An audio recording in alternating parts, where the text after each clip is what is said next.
A sealed house. 30 years of silence. When John Wayne died on June 11, 1979, his Newport Beach home was locked the same day, every photograph and personal item crated and sent into storage, and the world moved on, or tried to. What nobody anticipated was what waited inside those boxes when they finally opened in 2011.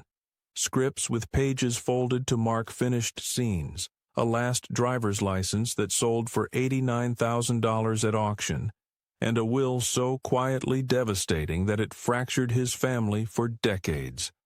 The man who defined toughness on screen was, in private, far more complicated than any Western he ever made, and the story of what his life actually looked like, behind the eye patch, the horses, and the headlines, is the one worth telling. Marion Robert Morrison came into the world on May 26, 1907, in Winterset, Iowa, weighing 13 pounds at birth, which was unusual enough that the local newspaper printed a note about it. He nearly died at 3 years old, falling into an icy creek before a passing stranger hauled him out, and that pattern of near disaster followed by survival became something of a biographical theme. His family relocated to Glendale, California in 1914 after his father's business failed, and it was there that a red Airedale Terrier named Duke gave the boy a nickname the neighborhood firefighters turned into a permanent label: Big Duke and Little Duke, walking the same streets every afternoon. Marion kept the name. When his parents had a second son and decided to name him Robert, Marion's middle name got switched to Mitchell, a small edit that foreshadowed the larger reinventions still ahead. A football scholarship to the University of Southern California arrived in 1925, where he studied pre-law and pledged Sigma Chi, and a body surfing accident wrecked his shoulder and erased the future he'd planned in a single afternoon.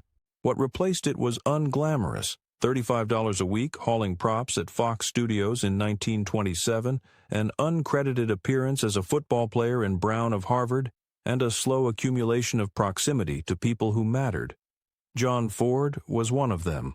Ford noticed something in this prop man that didn't fit the job description, started giving him advice, and eventually suggested the name Marion Morrison belonged to a different kind of life entirely. They worked through a few options and landed on John Wayne, the kind of name that sounds right on a marquee.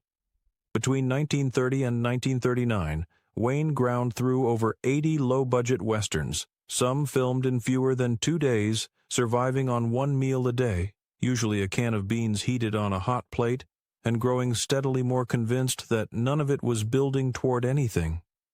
By 1938, he was thinking seriously about walking away. What changed that was Stagecoach in 1939, a film Ford constructed around Wayne over strong studio objections. The studio wanted Gary Cooper.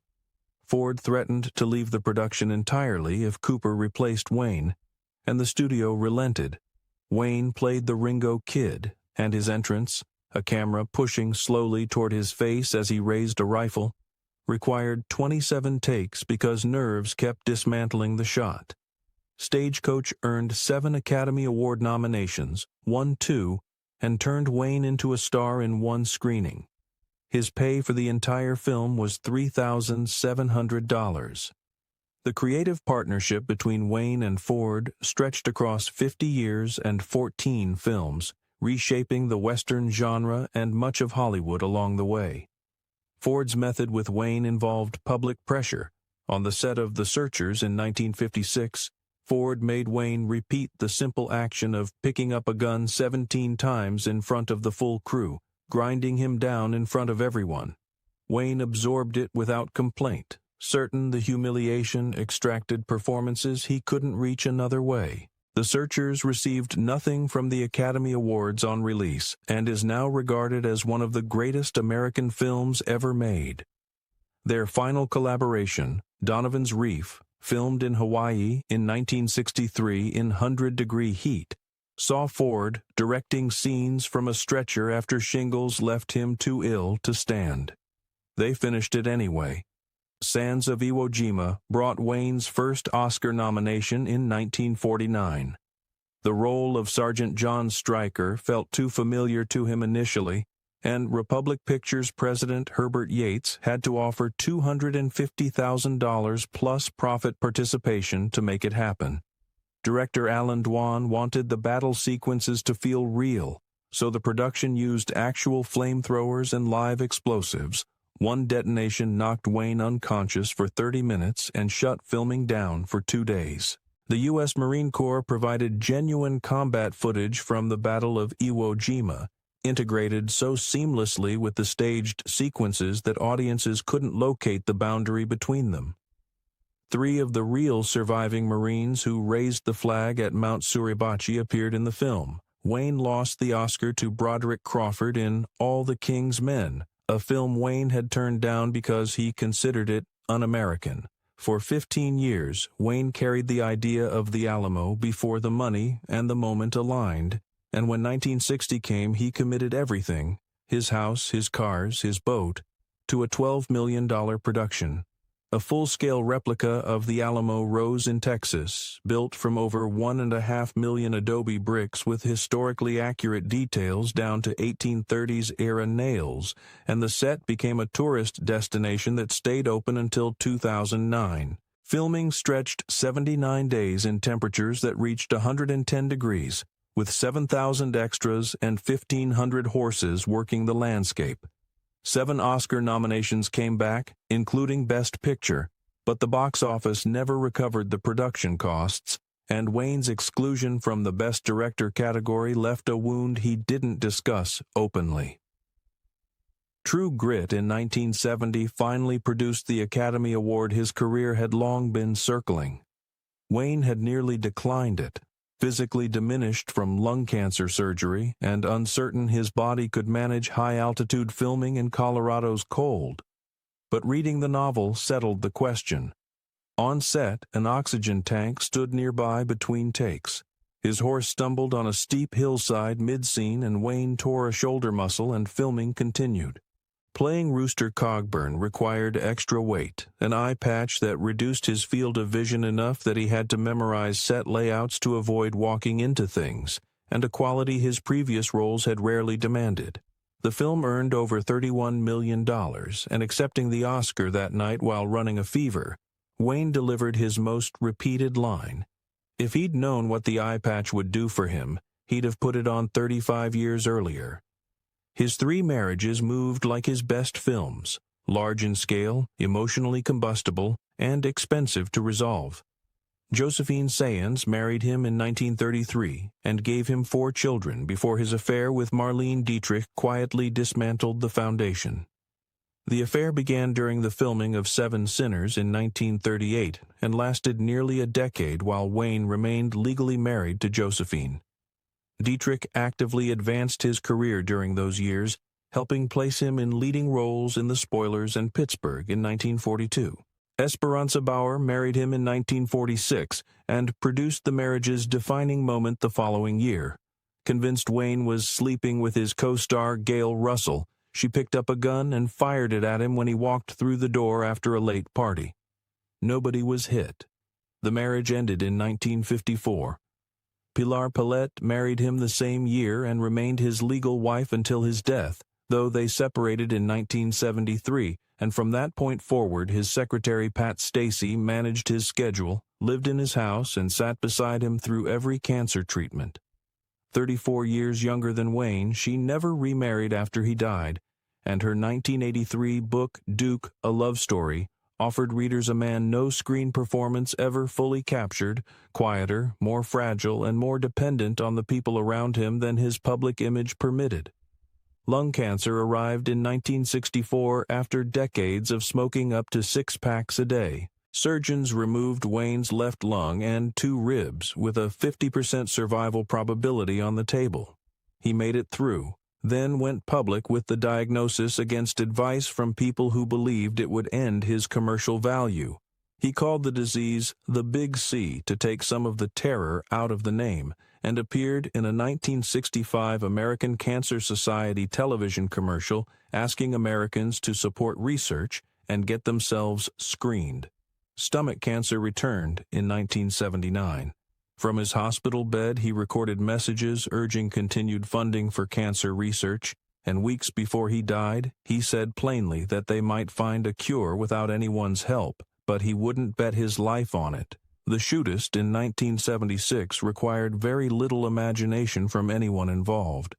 Wayne played a gunfighter in his final years, dying of cancer, filmed at 68 with an oxygen tank nearby between takes and his health visibly deteriorating.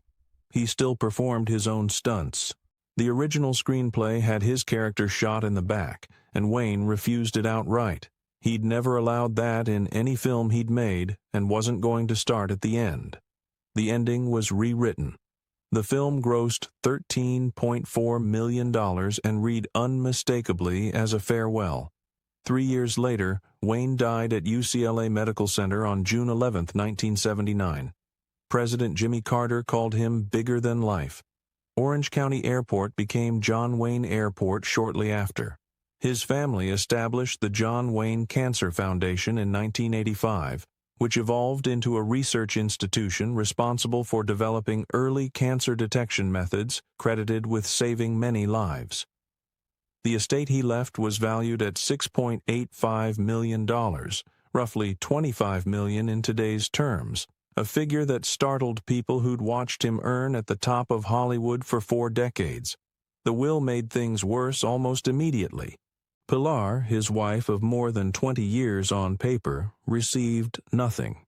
His 7 children from the first 2 marriages inherited the estate, and the fighting over personal belongings and control of John Wayne Enterprises escalated for years until his daughter Aissa sued her brother Ethan and the company in 2010 over her share of ownership.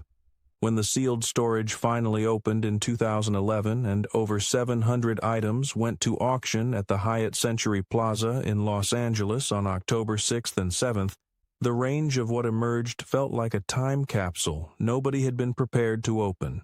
His Green Beret from the Green Berets sold for $179,200, setting an auction record for a costume hat. A cowboy hat worn in Big Jake, and the Cowboys brought $119,500. His Golden Globe for True Grit sold for $143,400.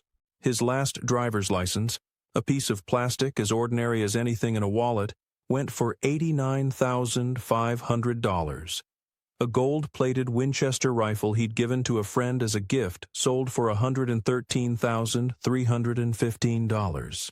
His collection of colorful neckerchiefs, which he wore constantly, sold for $1,755. A portrait by artist John Decker that had hung in his Newport Beach home sold for $71,700. A 1971 Playboy interview placed Wayne's beliefs on record in language that never softened with distance. He stated support for white supremacy pending what he described as Black Americans reaching a point of responsibility. He dismissed the displacement of Native Americans as a matter of survival. He used a homophobic slur to describe the film Midnight Cowboy.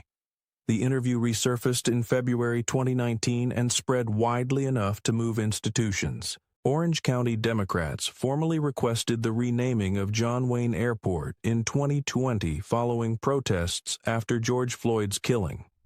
The University of Southern California removed a display honoring Wayne from its School of Cinematic Arts in July 2020 following student protests that had been building since the previous year. As of 2025, the airport still carries his name. The question his legacy keeps forcing into public view is one American culture hasn't resolved: what to do with the art of men whose beliefs caused documented harm to real people, and whether the mythology of the American West, the version his films spent decades celebrating, ever deserved the reverence it received.